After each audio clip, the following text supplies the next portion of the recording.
the marketing and sales team, how they interact. Could you talk about that for early stage companies? Because early stage companies, the salesperson might also be the marketer, might also be biz dev, might be all these roles. Right, Correct? right. Sure. So how do they balance their time?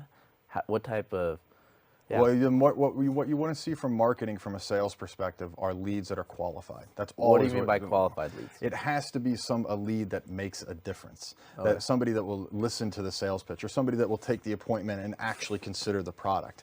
There are plenty of marketing arms of company, marketing arm of a company. What? Thanks, I appreciate that. There are plenty of marketing arms that will deliver junk leads. And that's the most frustrating type of lead to go on if you're a salesman, because you show up and you're expecting to sell a $50,000 data analytics product to a mom and pop pet food store. And it's like, where did this lead come from? Who gave me this? I just drove an hour for this thing. So that's where marketing and sales kind of meet up within a startup, what I would say is qualified leads.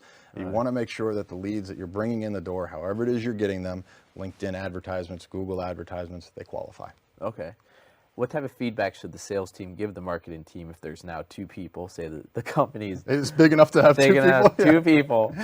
What type of information should they give in communication back and forth to actually help each other do more in their What careers? they want to talk about is why they're buying, or what the salespeople believe is the buying motive. In other words, what's the need for the marketing lead that I sent you? If I sent you a marketing lead and you're a salesman, I want you to come back and say, this was not a good lead because it didn't have this X, Y, Z need.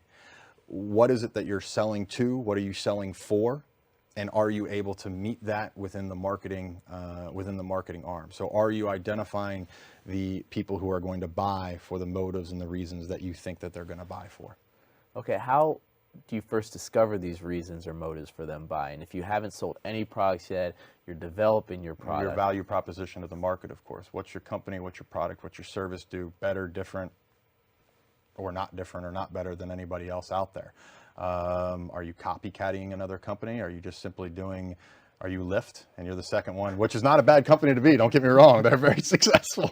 But, are you the second mover in the market, which isn't, again, it's okay to be, but somehow you have to deliver a need. And no matter what, as much as you want to say people buy because they really want or like my product, that's 9 times out of 10 not the case. They bought it because they needed it. So what's the need that you're meeting? That just goes back to the value proposition of the product itself or the service.